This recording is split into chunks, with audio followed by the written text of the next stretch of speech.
Hoje continuaremos o estudo na primeira carta de Pedro. Estudaremos o capítulo 2, versículos 1 até o 10. Eu vou ler aqui os versículos 1 até o 3, que diz assim: Portanto, abandonem toda maldade, todo engano, hipocrisia, inveja, bem como todo tipo de maledicência.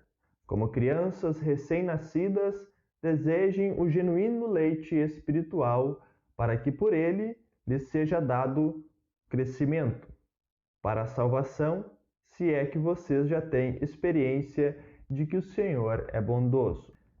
Pedro ele começa falando para que os cristãos abandonem os pecados, procurem viver uma vida melhor, uma vida agradável a Deus. Lembrando sempre que isso é a ação do Espírito Santo em nossa vida. O Espírito Santo nos move a fazer aquilo que louva e agrada a Deus.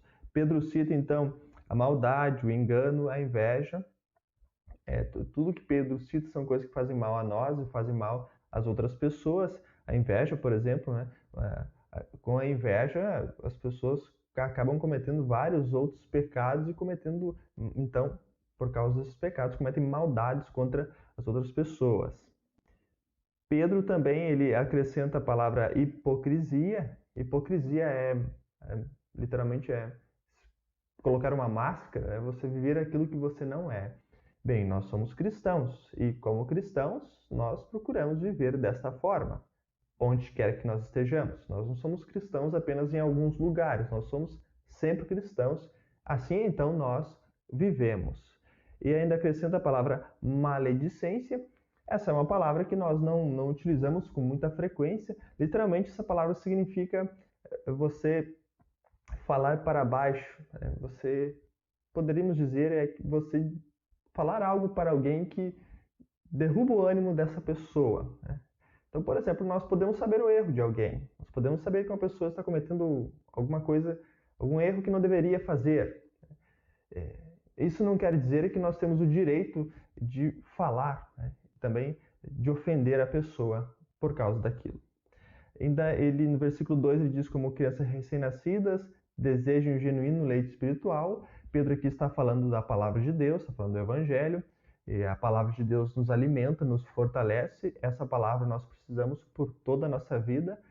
Aqui, claro, né, ele fala para pessoas, bastante dos seus leitores eram pessoas recém-convertidas, então ele fala para essas pessoas, mas o cristão sempre precisa da palavra de Deus como um alimento para a sua alma, para o fortalecimento da sua fé. Versículo 3, ele ainda diz que para que eles experimentem e vejam como o Senhor é bom, né? Se é que você já tem a experiência de que o Senhor é bondoso. Bem, aqui ele está citando o Salmo 34. No Salmo 34, versículo 8, ele fala para o povo, né? Ali naquele salmo há um convite para que o povo experimente e vejam como Deus é bom, né? Então os cristãos já haviam experimentado, já haviam sentido que Deus de fato era bondoso com eles. Isso Pedro está falando. Agora no versículo 4 até o 8, farei a leitura, diz assim: chegando-se a ele, a pedra que vive, rejeitada assim pelos homens, mas para com Deus eleita e preciosa, também vocês, como pedras que vivem, são edificados casa espiritual para serem sacerdócio santo, a fim de oferecerem sacrifícios espirituais agradáveis a Deus por meio de Jesus Cristo, pois isso está na Escritura. Eis que ponho em Sião uma pedra angular, eleita e preciosa, e quem nela crer não será envergonhado. Portanto, para vocês, os que creem, esta pedra é preciosa, mas para os descrentes, a pedra que os construtores rejeitaram, essa veio a ser a pedra angular e pedra de tropeço e rocha de ofensa. São estes os que tropeçaram na palavra, sendo desobedientes para o que também foram destinados. Pedro, agora no versículo 4, começa a falar sobre o Senhor Jesus. Ele muda também a figura. Ele antes estava falando sobre leite, sobre crianças, e agora ele fala sobre a pedra. e ele cita Cristo como sendo a pedra. Ele diz, chegando-se a ele, a pedra que vive. E essa pedra, o Senhor Jesus, foi rejeitada por pessoas, porém por Deus. Em Deus é eleita. Ele diz até no final aqui, mas para com Deus eleita e preciosa. Por causa de Cristo e em Cristo, o povo de Deus é eleito. Então nós somos eleitos e escolhidos por Deus por causa de Cristo, por causa da obra redentora do Senhor Jesus. No versículo 5, ele agora vai falar sobre nós, o povo de Deus. Ele diz também vocês como pedras que vivem. Então aqui fica muito clara a ligação dos dois versículos, o 5 com o 4. No versículo 4 ele diz que Cristo é pedra que vive, e agora no versículo 5 diz vocês também como pedras que vivem. E são edificados casa espiritual. E ele começa a falar no sentido de culto e louvor a Deus. Ele fala por causa do que Cristo fez por nós, nós podemos render sacrifícios a Deus. É claro que nós não vamos fazer os mesmos sacrifícios que eram feitos no Antigo Testamento, até porque Cristo ele cumpriu a obra redentora em nosso favor. Nós não esperamos mais a vinda do Senhor Jesus, ele já veio, nós cremos já na sua vinda. Então, o sacrifício que os cristãos fazem são sacrifícios espirituais. E o que seriam sacrifícios espirituais? Pedro está falando no sentido de levar a nossa vida aqui no mundo de tal forma que honre e louve o nosso Pai Celeste. É o culto a Deus, é o louvor a Deus onde quer que nós estejamos. Eles chamam de sacerdócio santo. Como sacerdote, nós podemos nos achegar a Deus, podemos louvar nosso Deus onde quer que estejamos. Isso, então, é o que Deus pede a nós. E aí lembremos sempre, tanto o abandonar os erros que a gente vê lá na primeira parte, versículo 1 especialmente, como aqui render os sacrifícios espirituais, só é possível com o Espírito Santo agindo em nós. Isso tudo é aceito por Deus por causa de Cristo. Então ele diz, por meio de Cristo Jesus. E aqui, agora no versículo 6 em diante, ele começa a citar diretamente textos do Antigo Testamento e faz um comentário.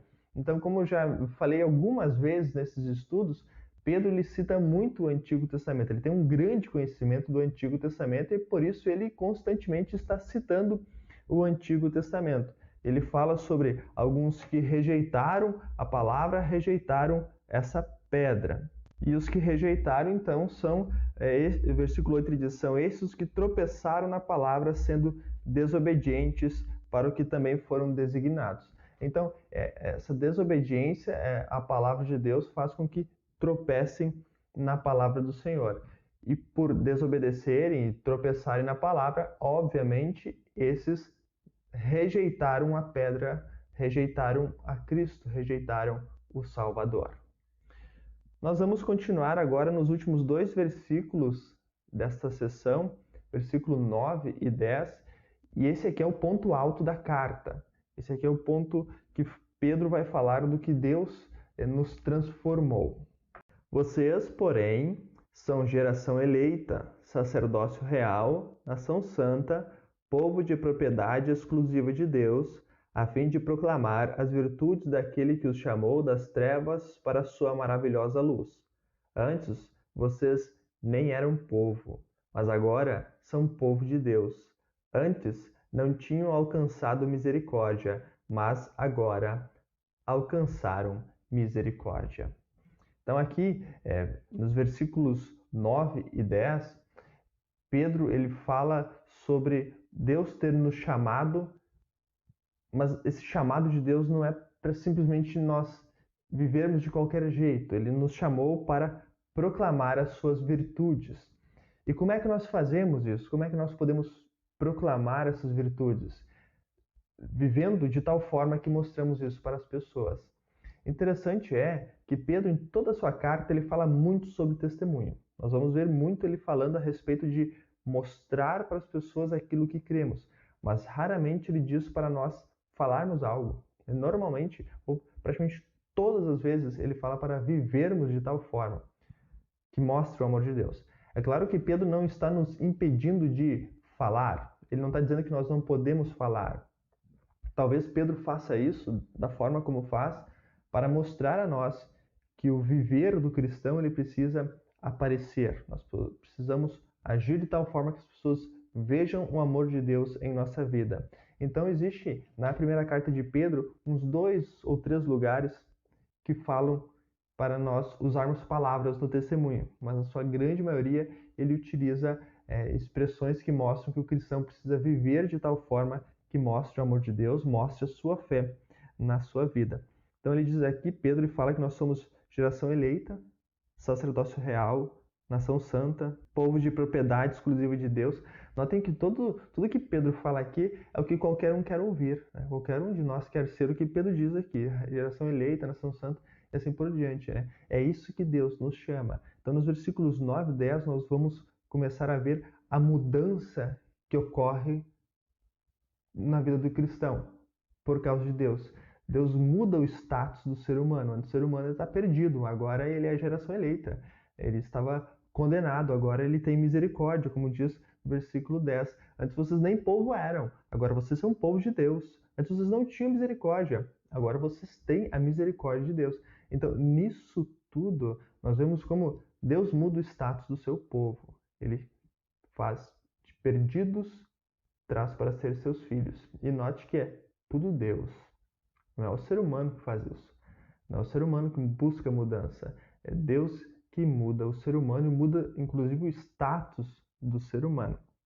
Interessante também nós olharmos aqui sacerdócio real. O assunto do sacerdócio real ele é bastante grande, nós poderíamos falar muito tempo sobre ele, dá para fazer um estudo somente sobre o sacerdócio real.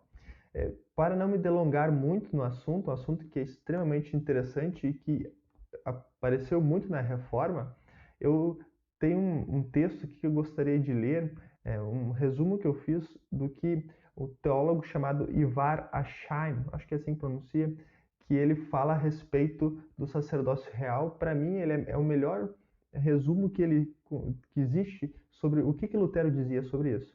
Então, em poucas linhas, diz assim, esse teólogo afirma que a doutrina do sacerdócio real não é apenas uma ideia da reforma, mas foi também a base para a reforma. É importante nós lembrarmos que na época existia basicamente 2 estados, né? O clero estava acima dos cristãos comuns. Então tinha o clero e tinha o povo. Aí o clero decidia tudo e fazia o que queria. E Lutero entendeu que para que a reforma pudesse acontecer era preciso que o povo também tivesse direitos e o povo pudesse fazer reformas também. Então Lutero ele percebe, através da Escritura Sagrada, ele não criou isso do nada, ele percebe que na verdade não existe 2 estados, o clero e o povo como qualquer coisa. Ele percebe que existe um estado, cristãos. Todos são cristãos, todos são iguais, todos honram a Deus, todos servem a Deus na sua vida, não importa qual profissão, por exemplo, que eles estão. Então, apesar de não haver uma doutrina, uma definição exata da doutrina do sacerdócio real por parte do Lutero, esse teólogo Ivar, ele disse que o reformador queria com a doutrina é que o cristão precisava entender que ele tem o direito e o dever de fazer o que é necessário para o livre curso do Evangelho. Então, basicamente, era isso que Lutero entendia por sacerdócio real. O cristão tem esse direito e tem o dever de fazer com que o Evangelho possa chegar onde deve chegar. Abrir as portas para o Evangelho. Poderíamos dizer, tirar as barreiras para que o Evangelho possa andar aqui no mundo. Isso é o sacerdócio real. Nós, como cristãos, todos nós somos sacerdotes de Deus. Ele cita antes o sacerdócio santo, também no versículo 5. Todos nós somos sacerdotes de Deus, ou seja, todos nós podemos falar com Deus, por exemplo. Também todos nós podemos anunciar a palavra de Deus onde quer que nós estejamos. E esse anunciar pode ser com palavras, mas principalmente precisa acontecer com a nossa vida, o nosso testemunho, com as nossas atitudes. Eu só queria concluir com o versículo 10, ele é um versículo muito bonito que fala da mudança que acontece na vida do cristão. Antes vocês nem eram povo, agora vocês são povo. Antes vocês não tinham misericórdia, agora vocês alcançaram misericórdia. Deus muda o status do seu povo, faz com que eles possam ser seus filhos, de perdidos para salvos. Não eram povo, agora são povo. Não tinham misericórdia, agora tem misericórdia por causa da obra de Cristo em seu favor. Como conclusão para essa sessão toda, nós poderíamos ver Pedro falando muito a respeito do novo status que o cristão tem. Agora ele é filho de Deus, ele tem misericórdia, é sacerdote, e como sacerdote ele rende sacrifícios a Deus, como filho de Deus, ele procura fazer aquilo que é certo e o que é agradável ao Senhor. Então, nós precisamos lembrar que estudo só é possível por causa da obra de Cristo. Como eu já disse no estudo, em Cristo nós somos eleitos. Em Cristo e por causa de Cristo nós somos filhos de Deus. Nós estamos ligados a Deus, nós podemos chegar a Deus, ou falar com Deus, honrar a Deus com a nossa vida. Tudo isso por causa da ação de Cristo que nos salvou. E quem nos move a fazer isso aqui no mundo é o Espírito Santo. Ele nos guia para fazer o que honra e o que agrada a Deus.